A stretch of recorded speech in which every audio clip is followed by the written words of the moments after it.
Ordinary Pashtun civilians have been facing innumerable miseries because of Pakistan's so-called war on terror. Pashtun civilians are deliberately mislabelled, harassed and used as a political tool by Islamabad in order for the country to earn international praise for supposedly combating terrorism. Let's take a closer look at the Pashtun community in Pakistan and Pakistan's targeting of this group under the guise of combating terror.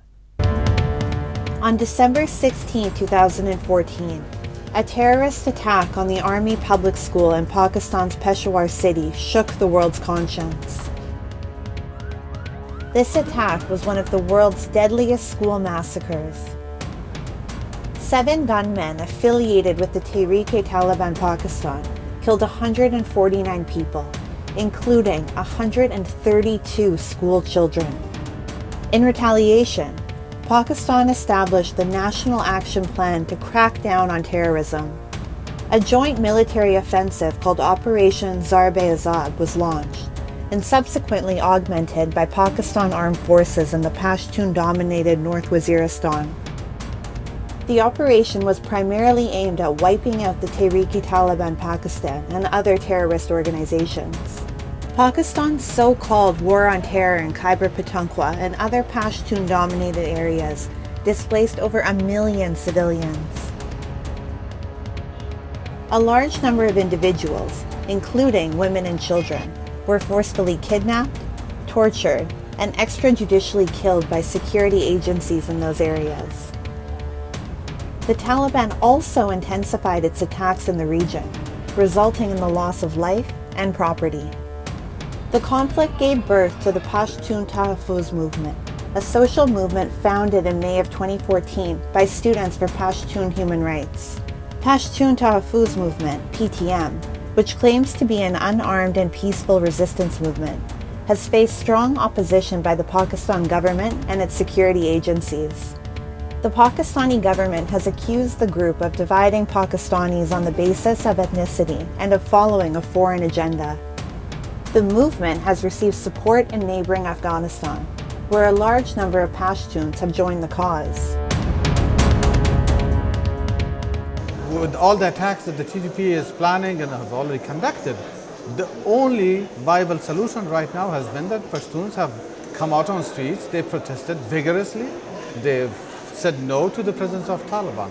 Without the presence of PTM, you would have had a huge wave of terrorist attacks along the Durand line, and they've prevented them. So you see that they've become a buffer between communities, between people, normal people, and the terrorist attacks. The PTM, led by Manzoor Pashtun, is holding frequent rallies in Pakistan and other parts of the world to seek justice for Pashtuns.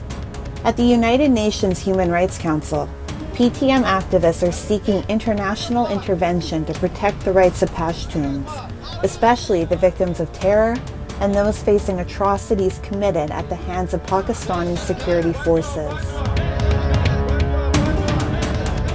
Our basic demand was peace and right to life. That are the main demand of Pashtun Tahaffuz movement. We want peace in our area. We are against war. We are against any sort of terrorism because we've been shown by the Pakistani state agencies like facilitators or sponsors of the terrorists. Rather, we are the victims of terrorism. The Pashtuns living in northwest Pakistan are facing persecution at the hands of both state and non-state actors.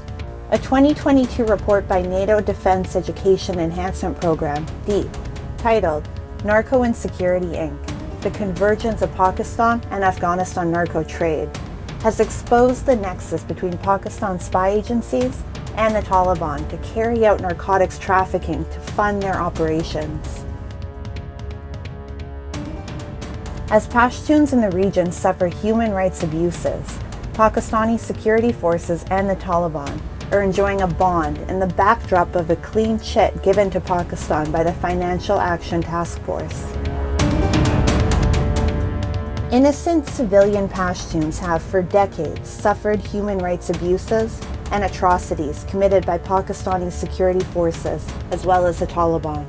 As the PTM grows and raises awareness about the extrajudicial killings and enforced disappearances, the world will no longer be able to turn a blind eye.